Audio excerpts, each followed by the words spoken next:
Selamat sore Ibu. Sore. Masih semangat ya? Semangat. Sebelumnya kan ini langkah 5 tuh tadi dibicarakan oleh Bu Ayu ya, tentang merencanakan pemasaran. Nah, sekarang ini di sini akan membahas tentang langkah 6, yaitu tentang mengelola keuangan. Ya, tahu mengelola keuangan? Belum, Bu. Belum ya. Makanya yang tahu ini menabung, udah. meminjam. Oh, iya, Intinya meminjam paling. Ya, siap. Oke, nah di sesi di langkah mengelola keuangan ini kita akan belajar tapi sambil menonton film ya. Mohon ini juga bisa dilihat di sini, nanti saya share ke sini juga ya. Siap. Oke, mohon ini dengarkan ya sama cermati ya. Oke. Ini di sini ceritanya itu cerita Ibu Lili ya. Oh, ini ada nih. Sama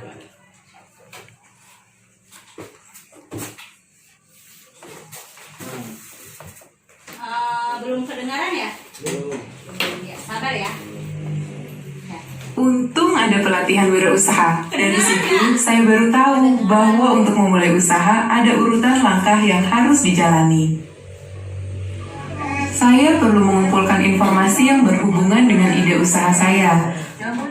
Berdasarkan informasi tersebut, saya harus menilai bisa tidaknya usaha itu dijalankan.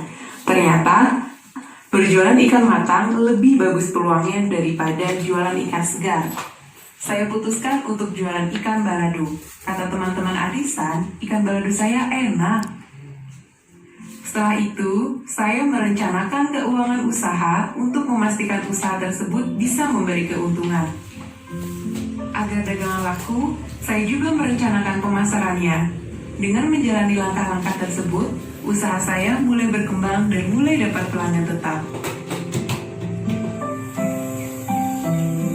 Setiap hari setelah dagangan habis, saya langsung belanja keperluan keluarga dan keperluan dagang untuk esok hari. Tapi, uang untuk beli ikan dan bumbu sering tidak cukup. Lama-lama, jualan saya berkurang. Juga keuntungannya. Kenapa jadi begini? Untung saya diingatkan untuk menyisihkan dan memisahkan uang buat modal usaha esok hari. Dan sisanya baru untuk membeli kebutuhan keluarga. Setiap malam sebelum tidur, semua pemasukan dan pengeluaran saya tulis di catatan kas harian usaha. Tiap akhir bulan, saya isi buku arus kas, yaitu catatan total pemasukan dan pengeluaran bulanan untuk 1 tahun penuh. Dengan cara ini, saya bisa langsung tahu usaha saya tumbuh, mandek, atau malah menciut.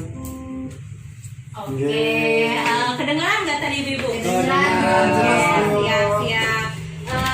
Di sini gimana sih Ibu Lili itu mengembangkan usahanya ya? Gimana? Dengan cara menabung, dengan menyisihkan penghasilannya. Oh ya betul. Terus Pak Bohori tadi gimana?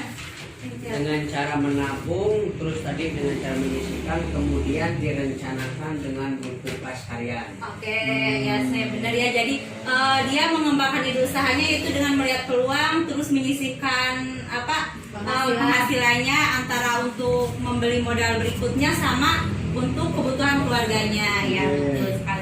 Terus masalah apa sih yang dihadapi oleh Ibu Lili ini? Coba Pak Puji ya. Masalah yang tadi dihadapi Bu Lili itu salah satunya Oke, setelah tadi kita mengetahui bagaimana Ibu Lili mengembangkan usahanya. Terus tadi di film ini kan ada permasalahan ya yang dihadapi oleh Ibu Lili dalam menjalankan usahanya. Kira-kira permasalahan apa ya?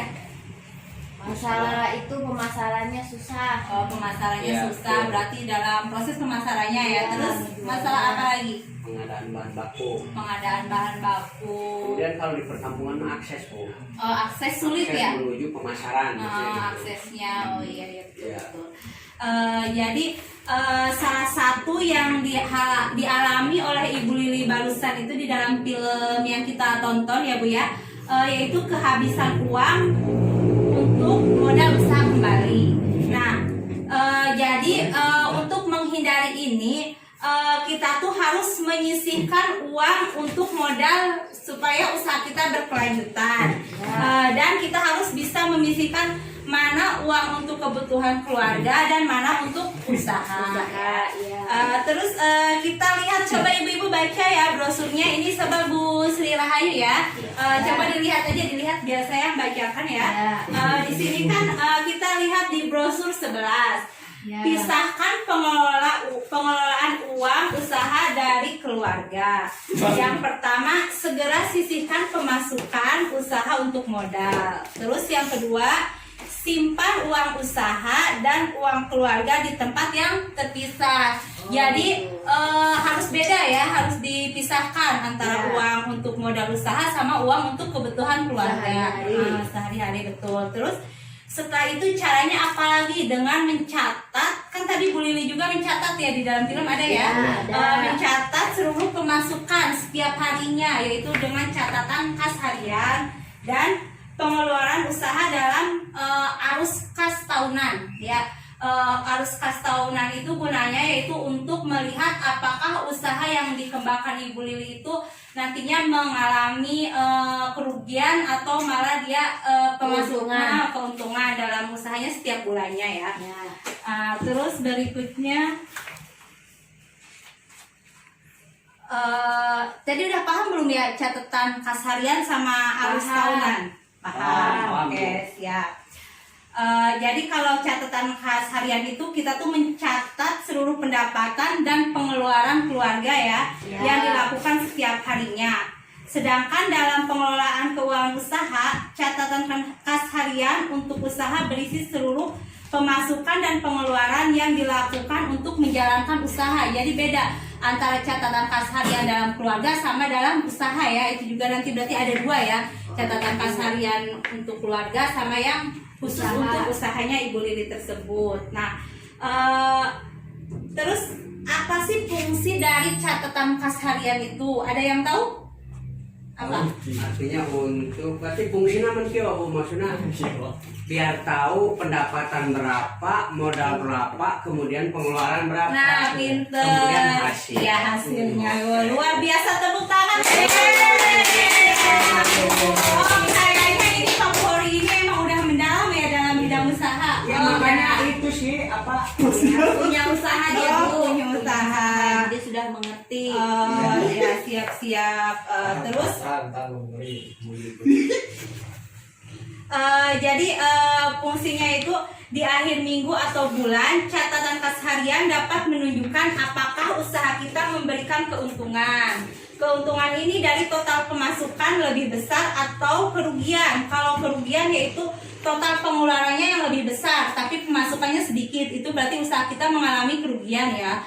Kalau keuntungan berarti pemasukannya malah lebih banyak daripada Pengeluarannya. Betul sekali. Terus membantu melacak pemasukan apa saja yang kurang atau pengeluaran apa saja yang berlebih dari anggaran yang telah dibuat, sehingga kita bisa mengatasi masalah yang ada secepatnya dan mencegah hal itu terjadi. Nah, terus di catatan kas harian ini juga kita bisa mengetahui barang-barang apa sajakah yang paling laku terjual ya, kan kelihatan ya. Misalnya ballpoint segini, terus telur asinnya malah lebih besar 50 tadi ya yang terus dan pada hari apa saja pengeluaran itu yang penjualan yang banyak. Jadi kan kelihatan misalnya di hari ini penjualannya lebih banyak misalnya di hari Minggu. Di hari Minggu ini kan karena waktu libur ya, biasanya banyak peminatnya, banyak yang keluar ya, Keluar rumah. Terus kalau arus kas untuk usaha dengan menggunakan contoh yang sudah tertulis jelas, misalnya ini kalau arus kas usaha ini untuk perubahan saldo dari bulan ke bulan, yang tahunan itu dari bulan ke bulan, jadi dalam setahunnya ya. Oke. Cukup jelas ya? Cukup. Oke. Terima kasih ya. Untuk langkah yang selanjutnya nanti akan dibahas oleh Pak Puji. Oke, terima kasih atas waktunya. Wassalamualaikum warahmatullahi wabarakatuh. Waalaikumsalam warahmatullahi wabarakatuh.